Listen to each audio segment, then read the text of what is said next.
Hello,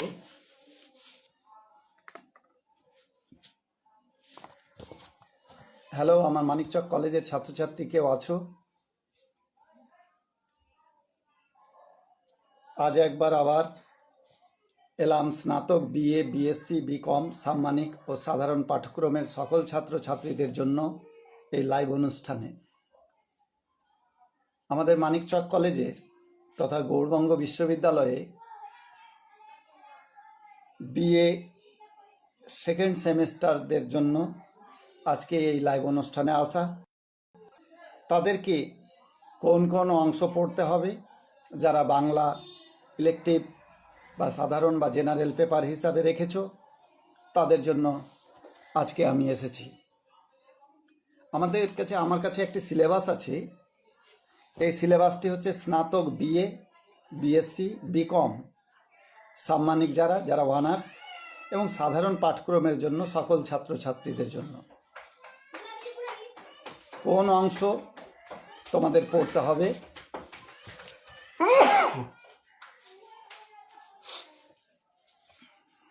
কোন অংশ তোমাদের পড়তে হবে, কতটুকু পড়তে হবে, কোন অংশের জন্য কত মার্কস বরাদ্দ করা হয়েছে, তা আজকে তোমাদেরকে একটু জানিয়ে দেব। রাজকুমার প্রামাণিক, হ্যাঁ দেখতে পাচ্ছি, ভালো থেকো। হ্যাঁ, জাইনা খান, ঠিক আছে। এখন কবিতা তোমাদের যে পাঠ্য আছে সেকেন্ড সেমিস্টারের জন্য, একটু বলে দিই কী কী আছে। তোমাদের অনেকের কাছে হয়তো সিলেবাস নেই, আবার অনেকের কাছে আছে। যাদের কাছে নেই তাদের উদ্দেশ্যে বলে দিই। কবিতা তোমাদেরকে পড়তে হবে ঠাকুরের এবার ফিরাও মোরে, কাজী নজরুল ইসলামের অভিশাপ, সুভাষ মুখোপাধ্যায়ের ফুল ফুটুক না ফুটুক, শঙ্খ ঘোষের বাবরের প্রার্থনা। তাহলে মোট কবিতা হচ্ছে 4খানা। এবার ফিরাও মোরে রবীন্দ্রনাথ ঠাকুরের, অভিশাপ কবি কাজী নজরুল ইসলামের, ফুল ফুটুক না ফুটুক সুভাষ মুখোপাধ্যায়ের, বাবরের প্রার্থনা শঙ্খ ঘোষের। এই কবিতার পরেই থাকছে প্রবন্ধ, আর প্রবন্ধের পরে গল্প। তোমাদের প্রবন্ধ হিসাবে থাকছে হিন্দু মুসলমান রবীন্দ্রনাথ ঠাকুরের লেখা, শিক্ষা ও বিজ্ঞান সত্যেন্দ্রনাথ বসুর লেখা, ভারতবর্ষ এস ওয়াজেদ আলীর লেখা, সৌন্দর্য তত্ত্ব রামেন্দ্র সুন্দর ত্রিবেদীর লেখা। যেমন কবিতা ছিল 4খানা, প্রবন্ধও 4খানা। এবার ছোট গল্পের বিষয়ে আসি। তোমাদের ছোট গল্প পড়তে হবে একাদশী বৈরাগী, লিখেছেন ছোট গল্পকার শরৎচন্দ্র চট্টোপাধ্যায়, মহানগর প্রেমেন্দ্র মিত্র, আদাব সমরেশ বসু, পালঙ্ক নরেন্দ্র মিত্র, উদ্বেগ বিমল কর। ছোট গল্পের সংখ্যাটা একটা বেশি, সেটি হচ্ছে 5টি। আবার বলে দিচ্ছি, যাদের কাছে সিলেবাস নেই তোমরা শুনে সেগুলো লিখে নিও। কবিতা পড়তে হবে 4খানা। এবার ফিরাও মোরে রবীন্দ্রনাথ ঠাকুরের, অভিশাপ নজরুল ইসলামের, ফুল ফুটুক না ফুটুক সুভাষ মুখোপাধ্যায়ের, বাবরের প্রার্থনা শঙ্খ ঘোষের। প্রবন্ধ পড়তে হবে হিন্দু মুসলমান রবীন্দ্রনাথ ঠাকুর, শিক্ষা ও বিজ্ঞান সত্যেন্দ্রনাথ বসু, ভারতবর্ষ এস ওয়াজেদ আলী, সৌন্দর্য তত্ত্ব রামেন্দ্র সুন্দর ত্রিবেদী। গল্প পড়তে হবে একাদশী বৈরাগী শরৎচন্দ্র চট্টোপাধ্যায়ের, মহানগর প্রেমেন্দ্র মিত্রের, আদাব সমরেশ বসুর, পালঙ্ক নরেন্দ্র মিত্রের, উদ্বেগ বিমল কর।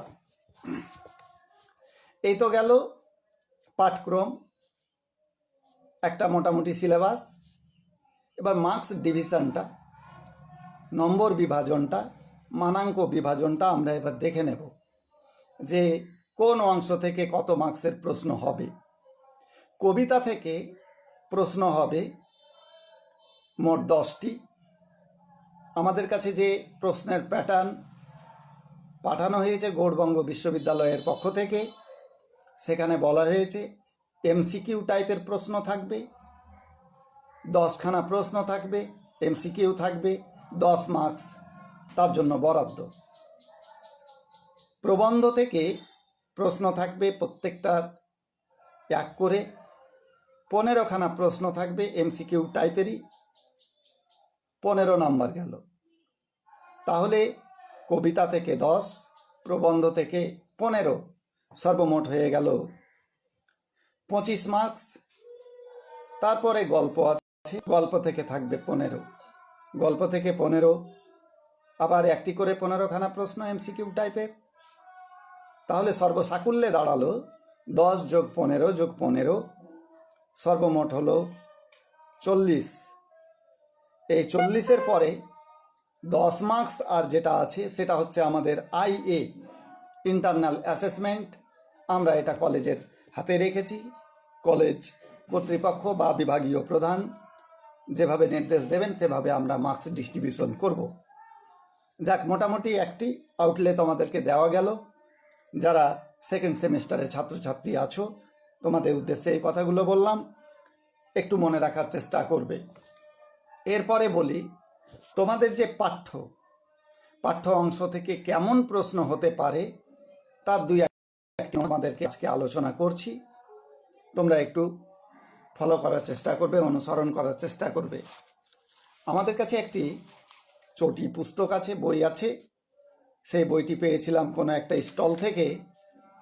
সেখানে দেওয়া হয়েছে তোমাদের এই যে কবিতা, প্রবন্ধ, গল্পের যে সিলেবাস, তার ছোট ছোট প্রশ্ন। এখানে প্রশ্ন খুব কমই রয়েছে। সেই কবিতাগুলো, প্রবন্ধগুলো, গল্পগুলো পরপর লেখা হয়েছে। কেমন প্রশ্ন হতে পারে তা একটু আলোচনা করব বা তার উপরে আলোকপাত করছি। যেমন প্রথম কবিতাটি তোমাদের হচ্ছে এবার ফিরাও মোরে। এবার ফিরাও মোরে, এখান থেকে কেমন প্রশ্ন হতে পারে তোমরা দেখে রাখো। হয়তো বলে দেওয়া হলো যে এবার ফিরাও মোরে কবিতাটি কোন কাব্যগ্রন্থ। 4টি অপশান দেবে, হয়তো দিল চিত্রা, চৈতালি, নৈবেদ্য, শেষ লেখা। যেটি উত্তর হবে সঠিক সেটিকে লিখতে হবে। আবার প্রশ্ন এও হতে পারে যে এবার ফিরাও মোরে কবিতাটি কোন পত্রিকায় কত সালে প্রকাশিত হয়। দুটো একসঙ্গে প্রশ্ন করা হবে না। কোন পত্রিকায় হয়তো প্রকাশ করা হয় আসতে পারে, আবার হয়তো কত সালে প্রকাশিত হয় তা আসতে পারে। এবার ফিরাও, তারপরে যে প্রশ্ন হয়তো হতে পারে যে এই সব মূঢ় ম্লান মুখে দিতে হবে ভাষা। মূঢ় কথার অর্থ কী। তারপরে ছোট ছোট যে আরও যে লাইনগুলো থেকে প্রশ্ন হতে পারে তা 2-1টি উল্লেখ করি। যেমন এখানে একটি প্রশ্ন দেওয়া হয়েছে যে চিত্রাকাব্যের এবার ফিরাও মোরে কবিতার মধ্যে যে ভাব ফুটে উঠেছে তা আলোচনা করো। এটি হচ্ছে একটি বড় প্রশ্ন। এর মধ্য থেকে, কবিতার ছত্রের মধ্য থেকে যে কোনো জায়গা থেকে হয়তো শূন্যস্থান তুলে দিতে পারে যে মাঝখানে কি বসবে। হয়তো বা এই যে কবিতার লাইন, সেই কবিতার লাইন থেকে যে কোনো একটি লাইন তুলে দিয়ে বলা হলো কোন পরিপ্রেক্ষিতে বলা হয়েছে। হয়তো বা বলা হলো যে এই লাইনটি মধ্য দিয়ে কবি কী বোঝাতে চেয়েছেন। এই গেল সেই এবার ফিরাও মোরে কবিতা। তারপরে কবিতা আছে নজরুল ইসলামের অভিশাপ কবিতাটি। অভিশাপ কবিতাটিও ছোট নয় আকারে, যথেষ্ট বড়। এখান থেকে কেমন প্রশ্ন হতে পারে তার 2-1টি নমুনা দিচ্ছি তোমাদের এই বইটি থেকে। হয়তোবা প্রশ্ন হতে পারে যে অভিশাপ কবিতাটির মূল গ্রন্থের নাম কি, কোন গ্রন্থ থেকে এই কবিতাটি গ্রহণ করা হয়েছে বা নেওয়া হয়েছে। এটি হচ্ছে দোলন চাপা কাব্যগ্রন্থের কবিতা। তারপরে হয়তো প্রশ্ন হয়ে গেল কত বঙ্গাব্দে এই কবিতাটি প্রকাশিত হয় বা গ্রন্থের অন্তর্ভুক্ত হয়। এখন বঙ্গাব্দটা আমরা জানি যে 1330 বঙ্গাব্দ। একে হয়তো খ্রিস্টাব্দে বলে দিতে পারে। হ্যাঁ, খ্রিস্টাব্দ যদি চাওয়া হয় তাহলে 1313 বঙ্গাব্দের সঙ্গে 594 স্বাভাবিক অবস্থায় যোগ করতে গেলে খ্রিস্টাব্দ পাওয়া যায়। 594 যোগ করে মোটামুটি একটা ধারণায় আমরা পৌঁছাতে পারি যে এটি হচ্ছে খ্রিস্টাব্দ। আবার খ্রিস্টাব্দ যদি দেওয়া থাকে তাহলে 594 বিয়োগ করে মোটামুটি বঙ্গাব্দের ধারণায় আসতে পারি। তারপরে হয়তো বলে দিতে পারে যে অভিশাপ কবিতাটিতে মোট স্তবক সংখ্যা কতটি অনুচ্ছেদ আছে, প্যারা আছে, স্তবক আছে। এটাতে মোট 11টি স্তবক আছে। এগুলো একটু খুঁটিয়ে দেখে নিতে হবে আমাদের। তারপরে লাইন তুলে প্রশ্ন করতে পারে। তাছাড়া হয়তো ওই কবিতা সম্পর্কে কোনো জ্ঞানীগুণী ব্যক্তি কোনো প্রশ্ন করেছেন, কোনো মন্তব্য করেছেন, তাও দিয়ে দিতে পারেন প্রশ্নের মধ্যে, এমসিকিউ এর মধ্যে। সেই যে পথিক তার শেখানো গান না, এখানে গান বলতে কি বোঝানো হয়েছে, 4টা সেগুলো তোমাদেরকে লিখতে হবে। তারপরে যে পাঠ্যকবিতা তোমাদের, সেটি হচ্ছে সুভাষ মুখোপাধ্যায়ের ফুল ফুটুক না ফুটুক, বিখ্যাত কবিতা। এই কবিতা থেকে ছোট ছোট প্রশ্ন হয়। আর একটু জানিয়েই রাখি, তোমাদের কবিতা সংখ্যা মাত্র 4খানা। প্রত্যেকটি কবিতা থেকে এই প্রশ্ন ধরবে। অতএব এটি পড়ব এটি ছাড়ব এটা করলে হবে না। না হতে গেলে কিন্তু নিজেরই আখেরে ক্ষতি হবে। প্রত্যেকটি কবিতা আমাদেরকে পড়ে নিতে হবে, দেখে নিতে হবে, বুঝে নিতে হবে ভাবগত দিকগুলো। তারপরে আমরা যদি পরীক্ষা দিতে যাই তাহলে প্রত্যেকটা প্রশ্নই সহজ বলে মনে হবে। ফুল ফুটুক না ফুটুক সুভাষ মুখোপাধ্যায়ের হয়তো জন্ম মৃত্যু সাল চাওয়া হলো, হয়তো বা চাওয়া হলো ফুল ফুটুক না ফুটুক কবিতাটি কোন কাব্যগ্রন্থের অন্তর্গত। এটাও কিন্তু নাম কবিতা। ফুল ফুটুক না ফুটুক তো এটি কবিতা। আবার হয়তো বলে দেওয়া হলো যে পদাতিক মিছিলের মুখ এই কাব্যগ্রন্থ দুটি কার রচনা, সেটি হচ্ছে সুভাষ মুখোপাধ্যায়েরই লেখা। কবিতাটি কবে রচিত হয় এবং কবে প্রকাশিত হয়? স্বাভাবিক অবস্থায় রচনা করা হয় আগে রচিত হয়, তারপরে প্রকাশ সৌভাগ্য লাভ করে। হয়তো সেই বছরও প্রকাশিত হতে পারে, 5 দিন পরও হতে পারে লেখার, 1 বছর 2 বছর 10 বছর পরেও প্রকাশিত হতে পারে। তাই রচিত আর প্রকাশিত দুটো ধারণা, এই দুটো ধারণা তোমরা ছাত্রছাত্রী একটু মনে রাখার চেষ্টা করবে যে প্রশ্নে কি চাওয়া হচ্ছে। রচিত হওয়া মানে রচনা কবে করেছেন এটি, না প্রকাশ কবে পেয়েছে বা প্রকাশিত কবে হয়েছে এটি চেয়েছে। এটা আমাকে একটু খেয়াল রাখতে হবে। কবিতাটি রচিত হয় 1957 খ্রিস্টাব্দে আর প্রকাশিত হয় 1957 খ্রিস্টাব্দে। এখানে মাসের হেরফের হতে পারে। 1957 হতে গেলে এই যে আজকে লিখলাম কালকেই প্রকাশের জন্য বেরিয়ে গেল, প্রকাশ করা হলো, তা নয়। হয়তো 2-1 মাস পরেই প্রকাশিত হলো, সেটা সেই মুদ্রণ শিল্পে যাবে, সেখানে ছেপে বের হবে, অনেক দিন সময় লাগতে পারে। কিন্তু সাল যদি একই থাকে তাহলে ভেবো না তোমরা যারা ছাত্রছাত্রী আছো যেদিন লেখা হলো সেদিনই প্রকাশ পেয়ে গেল, এমনটা নয়। হয়তো প্রশ্ন হতে পারে আবার যে ফুল ফুটুক না ফুটুক কবিতাটির মধ্যে কোন ঋতুর কথা উল্লেখ আছে? হ্যাঁ, বসন্ত ঋতুর কথা উল্লেখ আছে। একটু বুঝে যদি আমরা পড়ি তাহলে বুঝতে পারবো যে কবিতার প্রথমেই লাইনে বলা হচ্ছে ফুল ফুটুক না ফুটুক আজ বসন্ত। তাহলে বসন্ত ঋতুর কথা আছে। সান বাঁধানো ফুটপাত কিসের ইঙ্গিত দেওয়া হয়েছে? সেই কবিতারই লাইন। তারপরে আছে কবিতায় কচি পাতা পাঁজর ফাটিয়ে কে যেন হাসছে। কচি পাতা বা পাঁজর ফাটিয়ে হাসছে, এর অর্থ কী? 4টা অপশান থাকবে, ওইভাবে মেলানো তোমাদেরকে বলতে হবে। তারপরে হয়তো বলা হলো আলোর চোখে কালো ঠুলি পরিয়েছে। ঠুলি কথার অর্থ কী, কেন পরিয়েছে, তা আলোচিত হতেই পারে বা তার উপরে প্রশ্ন করতেই পারে। হরবলা কি? স্বাভাবিক অবস্থায় হরবলা সম্পর্কে আমাদের একটু ধারণা আছে যে পশু পাখির আওয়াজ যে করতে পারে বিভিন্ন রকমভাবে, তাকে হরবলা বলা হয়। আবার এই কবিতাতে একটি জায়গায় উল্লেখ আছে যে প্রজাপতি, পোড়ার মুখ লক্ষ্মী ছাড়া, তারপরে লাল কালিতে ছাপা হলদে চিঠি, তারপরে আছে তারপর দাঁড়াস করে দরজা বন্ধ করে।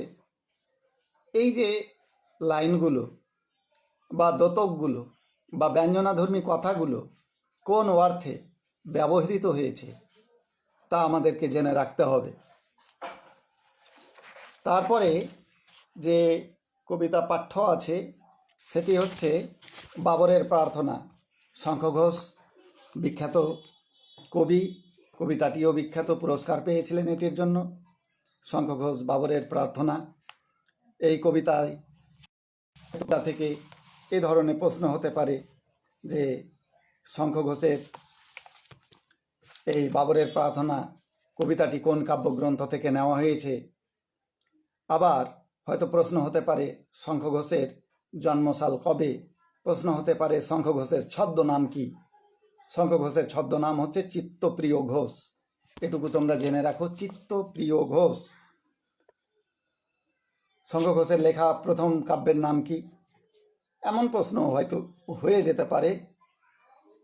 না হয়, না হওয়ার নয়, হতেই পারে। যেমন তার প্রথম কাব্যগ্রন্থ হচ্ছে দিনগুলি ও রাতগুলি, প্রকাশ সাল 1956। তারপরে হয়তো প্রশ্ন হতে পারে যে শঙ্খ ঘোষ কোন সময়ের কবি। 20 শতকের 5-এর দশকের কবি শঙ্খ ঘোষ।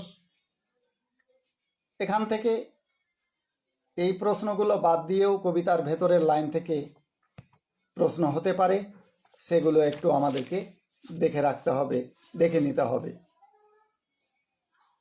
তারপরে কবিতার তো 4টা ভাগ গেল, এই 4টি কবিতা। এবার আসি প্রবন্ধের বিষয়ে। যেমন হিন্দু মুসলমান রবীন্দ্রনাথ ঠাকুর লিখেছেন। এই প্রবন্ধ থেকে ছেলেমেয়েরা বা ছাত্রছাত্রীরা উত্তর অনেক সময় করতে পারে না। আসলে প্রবন্ধটাকে একটু খুঁটিয়ে পড়ে না। বা তোমরা যারা আজকে আমাদের লাইভ এতে আছো, আমাদের মানিকচক কলেজে ছাত্রছাত্রী, তোমাদের উদ্দেশ্যে আমার এটা একটা অনুরোধ, উপদেশ, যাই মনে করো, তোমাদের উদ্দেশ্যে করছি, উপদেশ দিচ্ছি যে প্রবন্ধ পারতপক্ষে যতটা পারবে বেশি বেশি করে পড়বে এবং প্রবন্ধটি কেন লেখা হচ্ছে, প্রবন্ধের মূল ভাবনা কি তা দেখে নিতে হবে। এটি হিন্দু মুসলমান যে প্রবন্ধ লিখেছেন রবীন্দ্রনাথ ঠাকুর, শ্রীযুক্ত কালিদাস নাগকে লিখেছিলেন। তাহলে কাকে উদ্দেশ্য করে তিনি লিখেছিলেন বা কার প্রতি? এটা হবে শ্রীযুক্ত কালিদাস নাগকে লিখিত। প্রবন্ধের শুরুতেই এই কথার উল্লেখ। লিখছেন কোথা থেকে? শান্তিনিকেতন থেকে। কি বলে তাকে সম্বোধন করেছিলেন? বন্ধু বরেসু, প্রিয় বরেসু, হৃদ বরেসু, না কল্যাণী এসু? এমন অপশানগুলো থাকতে পারে। এখানে তিনি উল্লেখ করেছিলেন কল্যাণী এসু কথাটি। যাক, এবার এই প্রবন্ধ স্বাভাবিক অবস্থায় কবিতার মতো স্বল্প সময়ে শেষ হয় না। প্রবন্ধের প্রত্যেকটি লাইন কিন্তু বোঝার থাকে। আমাদের যে উপন্যাস, ছোট গল্প, আরও অন্যান্য রচনা, কাব্য, কবিতা রয়েছে, তার মধ্যে প্রবন্ধ হচ্ছে একটু রুক্ষ সূক্ষ্ম। প্রবন্ধের এক একটি লাইনের মধ্যে বিশাল তাৎপর্য, বিশাল ভাব ব্যঞ্জনা থাকতে পারে, যার জন্য আমাকে বুঝে বুঝে এগোতে হবে। সময় লাগবে হয়তো একটু, সে লাগুক। না হতে গেলে এমনভাবে প্রশ্ন হয়ে যাবে যে আমরা সঠিক উত্তর করতে পারবো না, কুল হারিয়ে ফেলব। যাই হোক, প্রবন্ধ থেকে কি কি প্রশ্ন হতে পারে তার 2-1টা নমুনা তোমাদেরকে বলছি। যে হিন্দু মুসলমান প্রবন্ধটি কখন লেখা হয়? এই হিন্দু মুসলমান প্রবন্ধটি লেখা হয় 1329 বঙ্গাব্দে। 1329 বঙ্গাব্দের সঙ্গে 594 যোগ করতে গেলে খ্রিস্টাব্দটি আমরা পেয়ে যাব। তারপরে হয়তো প্রশ্ন করা হয়েছে যে এখানেও একটি বিশেষ ঋতুর প্রতি শ্লোক রচনার ইঙ্গিত করা হয়েছে বা শ্লোক লেখা হয়েছে। সেই ঋতুটি কি? বর্ষা। সেই মেঘদূতের প্রসঙ্গ, মহাকবি কালিদাসের বর্ষা ঋতুর কথা, মেঘপুঞ্জের কথা এবং মেঘদূতকে পাঠানোর কথা বিভিন্নভাবে উল্লিখিত হয়েছে। তারপরে হয়তো বা এই প্রবন্ধ থেকে এমনও প্রশ্ন হতে পারে যে অম্বুবাচী কোন মাসে হয়? আষাঢ় মাসে হয়, তা আছে। এইভাবে একাধিক ক্রমে বিভিন্ন ছত্রের মাধ্যমে রবীন্দ্রনাথ ঠাকুর তার নিজস্ব দর্শন, নিজস্ব দৃষ্টিভঙ্গি হিন্দু মুসলমানের মাধ্যমে পাঠক সমাজের কাছে তার দৃষ্টিভঙ্গি পৌঁছে দেওয়ার চেষ্টা করেছেন। আমরা খুব গভীর মনোযোগ সহকারে পড়ব। আবার হয়তো এমনও কিছু লাইন দিয়ে দেওয়া হয় যে একটি লাইন, এখানে প্রশ্ন, একটা নমুনা দেওয়া হয়েছে, হিন্দুরা কোথায় নিজের বেড়া তুলে রেখেছে। আবার হিন্দু ও মুসলমানের মধ্যে কি কি মিল, কি কি গরমিল বা অমিল দেখতে পেয়েছেন রবীন্দ্রনাথ ঠাকুর। ভারতবর্ষে গ্রিক, পারসিক ও শক জাতিদের আগমন কবে হয়? লেখকের মতে কিভাবে স্বাধীনতা সম্ভব? প্রশ্নটা বড়, উত্তরটা কিন্তু ছোট। উত্তরগুলো ছোট, 4টা অপশানের মধ্যে তোমরা এর উত্তরগুলো পেয়ে যেতে পারো। এবার এই প্রবন্ধের পরে যে প্রবন্ধটি আছে, শিক্ষা ও বিজ্ঞান, সত্যেন্দ্রনাথ বসুর লেখা। সত্যেন্দ্রনাথ বসুর যে সমস্ত প্রবন্ধগুলো আমরা পড়েছি, সে আমাদের বিগত দিনগুলোতে, আমরা যখন ছাত্র ছিলাম, সে গ্র্যাজুয়েশনে মাস্টার ডিগ্রিতে, তখনও বিজ্ঞান সংক্রান্ত লেখাগুলোই পাঠ্য ছিল। আর সত্যেন্দ্রনাথ বসু একজন বিজ্ঞান মনস্ক বৈজ্ঞানিক লোক, দৃষ্টিভঙ্গি তার আলাদা। তাই বিজ্ঞান বিষয়ক রচনায় তিনি তার ব্যুৎপন্ন আমাদের সামনে তুলে ধরেছেন, এবং এই রচনায় কি কি ভাব আছে তা আমাদেরকে দেখিয়েছেন। ভারতবর্ষের ছাত্রদের বিদেশে শিক্ষা গ্রহণের জন্য কেন পাঠানো হয়? আমেরিকা প্রত্যাগত বিশিষ্ট ভারতীয় শিক্ষাবিদ কি জানিয়েছেন? তারপরে হয়তো বিদ্যায়তনিক চলাচল বা একাডেমিক মোবিলিটি কেন ব্যবহৃত হয়? এই প্রবন্ধগুলো যদি না পড়ি গভীরভাবে, তাহলে এর উত্তর করতে আমরা পারবো না। বস্তুবাদী দার্শনিক কারা? নালন্দা ও তক্ষশিলাতে কিসের উপর তৎকালীন গুরুত্ব দেওয়া হতো? আবার শিক্ষাক্ষেত্রে ইংরেজি ভাষার অসুবিধার কারণগুলো কি? একটি কারণ হতো, 4টি কারণ দিলেও তার মধ্যে একটি প্রধান, 3টি অপ্রধান। যেটি প্রধান সেটিতে হয়তো টিক মারতে হতে পারে, বা সেই অপশানটি, সেই বিকল্পটি আমাকে খাতায় লিখতে হতে পারে। তারপরে লেখক টোকিও বিশ্ববিদ্যালয়ে কেন গিয়েছিলেন? এই হাজারো প্রশ্ন আমরা তার ভেতরে পাব। আর পড়তে পড়তেই আমরা বুঝে যাব যে কোনটার কোন উত্তর হবে। জাপানের বিশ্ববিদ্যালয়গুলিতে কোন ভাষা শিক্ষা দেওয়া হতো? যেমন আমাদের পশ্চিমবঙ্গে বিজ্ঞান শিক্ষা দেওয়া হয় ইংরেজি ভাষায়, কিন্তু জাপানিদেরকে বিজ্ঞান শিক্ষা দেওয়া হয় তাদের জাপানি ভাষাতেই। যেমন ইটালিতে ল্যাটিন ভাষায় বিজ্ঞান শিক্ষা দেওয়া হয়। তারও বেশ এখানে কিছু অভিযোগ, আর এই অভিযোগের মাধ্যমে স্বাভাবিক অবস্থায় আমরা এই ধারণাতে আসতে পারি যে আমরা বাঙালি, বাংলা পড়ছি, বিজ্ঞান শিক্ষাটা বাংলায় হতে গেলে হয়তোবা লাভই হতো আমাদের। যাক, সেটা না পড়তে গেলে হয়তো বোঝা কঠিন হবে, আমরা পড়ব। আবার তোমরা যারা হয়তো এখন নিজেরা পড়ছো, না হতে গেলে আমরা অনলাইনে যখন ক্লাস নেব বা নেওয়া সম্ভব হবে, তখন তোমাদেরকে এই জিনিসগুলো বুঝিয়ে দেব। এবার হচ্ছে ভারতবর্ষ, এস ওয়াজেদ আলীর লেখা বিখ্যাত প্রবন্ধ। এই প্রবন্ধের কথা আমি আমার বাবার মুখেও শুনতাম, আমার স্যারের মুখেও শুনতাম। ইতিহাসের সেই ট্র্যাডিশন, কি ট্র্যাডিশন, সেই সুর করে পুরাতন এক গ্রন্থ পড়ার যে কথা আছে। যাই হোক, ভারতবর্ষ প্রবন্ধটি কার লেখা? এ তো স্বাভাবিক কথা, এস ওয়াজেদ আলী। কিন্তু এর মধ্য দিয়ে আমরা অনেক কিছুই জানতে পারি। ভারতবর্ষের যে ঐতিহ্য, মুদিখানার দোকানে বৃদ্ধ গদিতে বসে কি করতো? তারপর মুদিখানার বৃদ্ধের বর্ণনা দাও। মুদির দোকানের পাশে কে কে বসে থাকতো? বৃদ্ধ দোকানদার কি পড়তো? সুর করে যে রামায়ণ পড়তেন, সেই বিষয়গুলো তিনি উল্লেখ করেছেন। আমাদের ভারতবর্ষের যে ট্র্যাডিশন বা ঐতিহ্য, অপর সংস্কৃতি বা নিজস্ব সংস্কৃতির প্রতি সহানুভূতি এবং অগাধ শ্রদ্ধা কিন্তু এই প্রবন্ধের মধ্যে আছে। এখন ভারতবর্ষ, এই আমরা যতক্ষণ না নিজেরা পড়েছি ততক্ষণ পর্যন্ত এই উত্তরগুলো করতে পারবো না। তারপরে এই প্রবন্ধের পরেই একটি প্রবন্ধ আছে, সেই প্রবন্ধটি লিখেছেন রামেন্দ্র সুন্দর ত্রিবেদী, সৌন্দর্য তত্ত্ব বলে প্রবন্ধ। সৌন্দর্য তত্ত্বের ভেতরে কি আছে, রামেন্দ্র সুন্দর ত্রিবেদী কি বলতে চেয়েছেন, তা আমাদেরকে পড়ে দেখতে হবে। যতক্ষণ না পড়ে দেখেছি ততক্ষণ পর্যন্ত এর রস উপভোগ করতে পারবো না। সৌন্দর্য তত্ত্ব প্রবন্ধটি কার লেখা? তার কয়েকটি প্রবন্ধ গ্রন্থের নাম,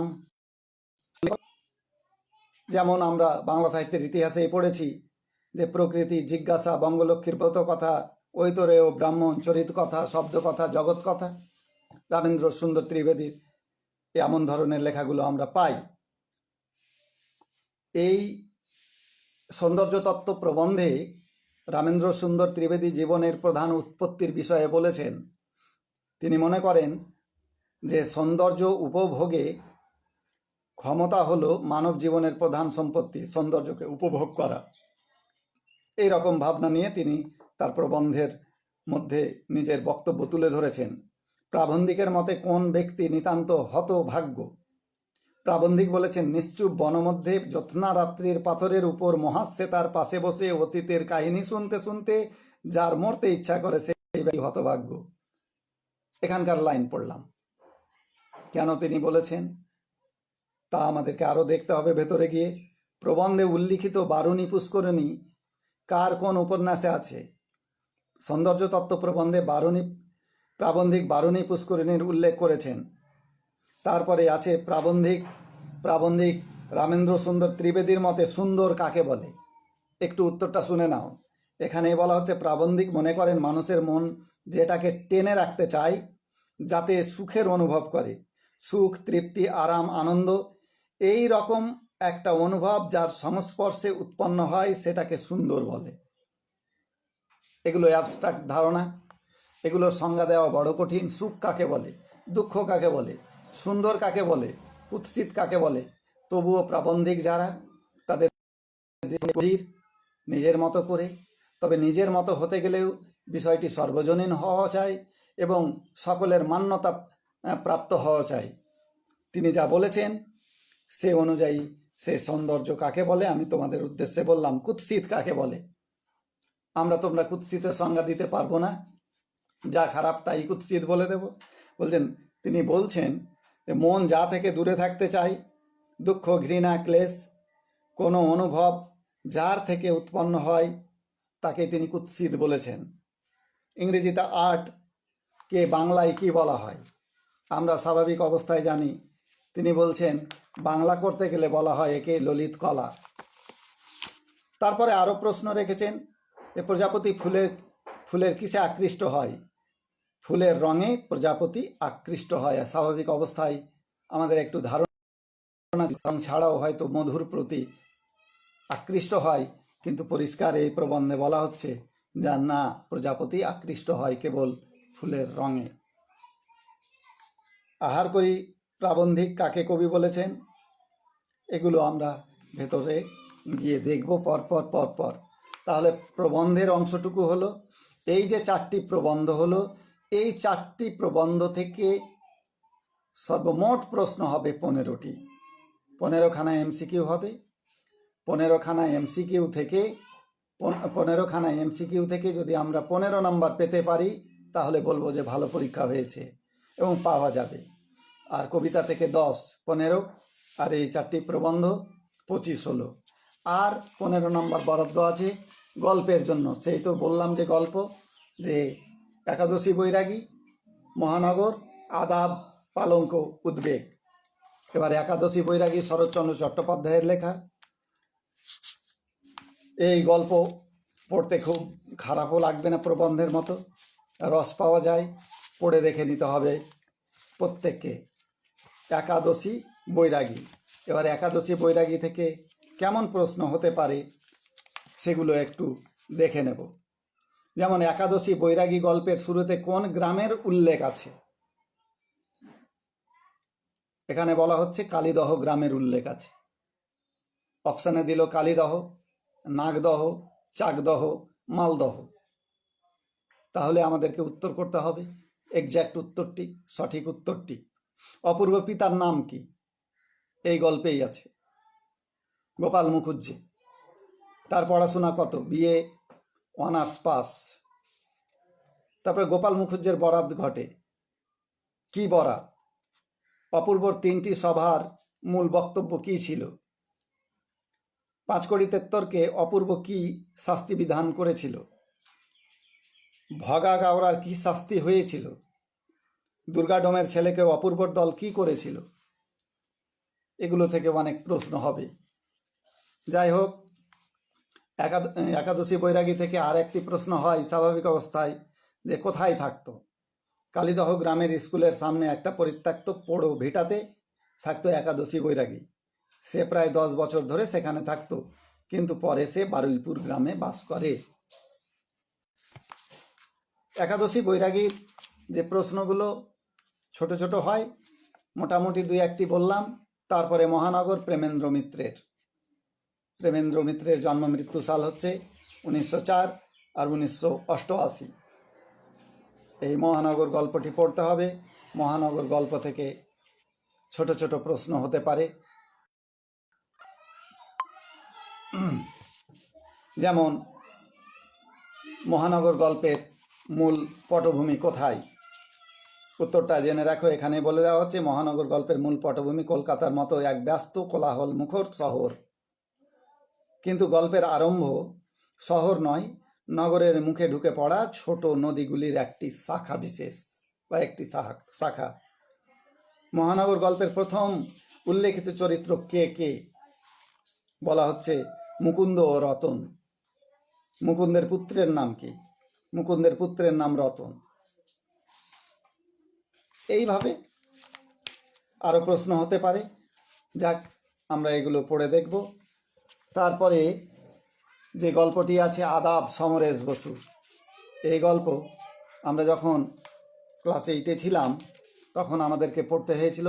আবার 9-10-এর সহায়ক পাঠ যে গল্প গ্রন্থ ছিল, সেখানেও আদাব গল্প সমরেশ বসুর সে দাঙ্গা পীড়িত সময়ের লেখা গল্প, এবং স্বাভাবিক অবস্থায় মনে দুঃখ আনবে, চোখে জল নিয়ে আসতে পারে। এই আদাব গল্প সমরেশ বসু লিখেছেন। দাঙ্গা পীড়িত পরিবেশের মধ্যে দুইজনের দুই রকম অবস্থা। সুতার কাটা একজন মজুর, একজন মাঝি, তাদের যে জীবনের কথা, দাঙ্গার মধ্যে তারা একে অপরে কিভাবে শেষ হয়ে গেল, মানুষ কিভাবে দাঙ্গা পীড়িত সময়ে স্বাভাবিক অবস্থায় অপরের দ্বারা বলি হয়ে যায়, মৃত্যুবরণ করে, তা এখানে দেখানো হয়েছে। সমরেশ বসুর যে গল্প আদাব, হয়তো প্রশ্ন হতে পারে যে আদাব গল্পটি, আদাব কথার অর্থ কী? বিদায়। আদাব গল্পের শুরুতে কোন পার্কের কথা উল্লেখ আছে? সেই ভিক্টোরিয়া পার্কের কথা। আদাব গল্পে শহরের কোন ধারা জারি ছিল? 144 ধারা জারি, কারফিউ জারি যাকে বলা হয়। আদাব গল্পে কাদের মধ্যে দাঙ্গা বেঁধেছিল? হিন্দু এবং মুসলমানদের মধ্যে। আদাব গল্পে কলরবে কি বোঝা যাচ্ছিল না হইচইয়ের ভেতরে? আল্লাহু আকবার আর বন্দে মাতরম। এইভাবে ছোট ছোট প্রশ্ন হতেই পারে। তারপরে মাঝি ও মজদুর কোথাকার ঘরে আগুন জ্বলতে দেখেছিল? ইসলামপুর ফাঁড়িতে। হাজারো প্রশ্ন হতে পারে। এই গল্পটি পড়ে নিতে হবে। পড়ে নেওয়ার পরে একবার এই ছোট ছোট প্রশ্ন উত্তরগুলো যদি তাকিয়ে দেখা যায়, আমি বুঝতে পারবো যে আমার কোথায় খামতি আছে, বা আমি সমৃদ্ধ হলাম কি না, আমি পরীক্ষার উপযোগী প্রস্তুতি নিলাম কি না বুঝতে পারা যাবে। সবাই একবার পড়ে নিও, আবার আমাদের সময় সুযোগ হতে গেলে আমরাও পড়িয়ে দেব। তারপরে যে গল্পটি হচ্ছে সেটি লিখেছেন নরেন্দ্র মিত্র। নরেন্দ্র মিত্রের এই গল্পটি পালঙ্ক গল্পের ভেতর থেকে কি কি প্রশ্ন হতে পারে তা একবার আলোচনা করছি 2-1টি।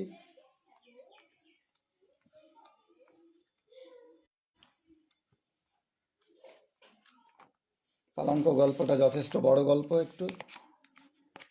আমাদেরকে একটু দেখে নিতে হবে কি কি প্রশ্ন ওখান থেকে নমুনা হিসাবে দেওয়া হয়েছে। হ্যাঁ, পালঙ্ক গল্পে ধলাকর্তা বলে কে পরিচিত? রাজমোহন রায়। সে কোন জাতির ছিল? সে জাতিতে কায়স্থ। মকবুল কে? পালঙ্ক গল্পটি কত সালে প্রকাশিত হয়? 1359 বঙ্গাব্দে। রামমোহনকে কে চিঠি লিখেছিল? রাজমোহনকে কে চিঠি লিখেছিল? রামমোহন, ওটা ভুল উচ্চারণ করেছিলাম। সেটি কেন লিখেছিল? বা অসীমা কালুকে কত টাকা বকশিস দিয়েছিল? অসীমার বাপের বাড়ি কোথায়? সে কার নাতনি? অসীমা কোথায় বাড়ি ভাড়া দিয়েছিল? অসীমার স্বামীর নাম কি? ছোট ছোট প্রশ্ন এই ধরনের হবে, এমসিকিউ বা বিকল্প প্রশ্ন উত্তর। তারপরে যে গল্পটি আছে উদ্বেগ, গল্পটি লিখেছেন বিমল কর। এই গল্প থেকে কী রকম কী প্রশ্ন হয়েছে দুই একটির আর উল্লেখ করি। যেমন যে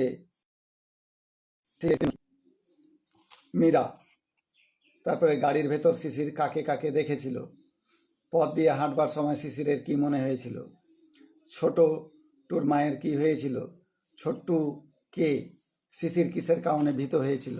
যাই হোক, এই গেল মোটামুটি একটা আউটলে, একটা চক আউট, একটা তোমাদের সিলেবাসের সীমারেখা, মার্কস ডিস্ট্রিবিউশন।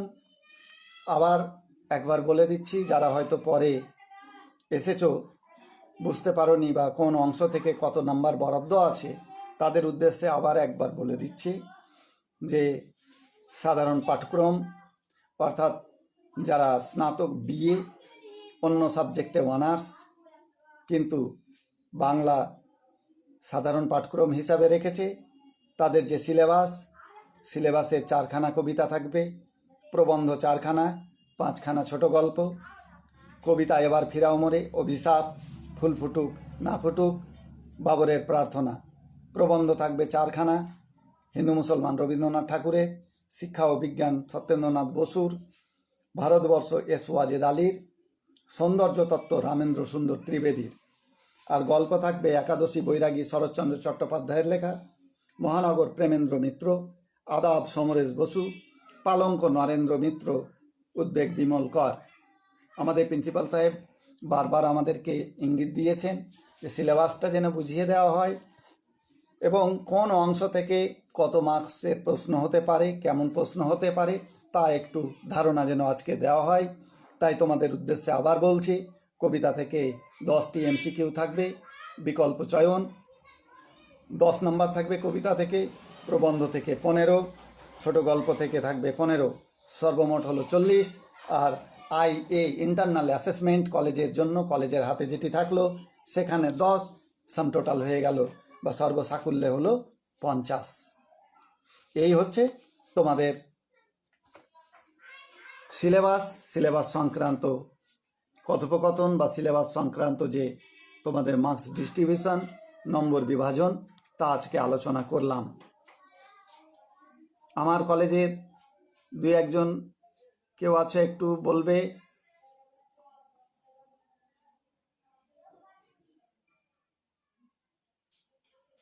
বেশ, তাহলে আজকের মতো এই ক্লাস শেষ করি। আগামীকাল ক্লাস নেবেন আমাদের অধ্যাপক গৌতম সরকার এবং নিমাই চন্দ্র পাল। ওনারা জানিয়ে দেবেন কখন ক্লাস নেবেন। আজকের মতো তাহলে ক্লাস এখানেই শেষ করছি। ভালো থেকো।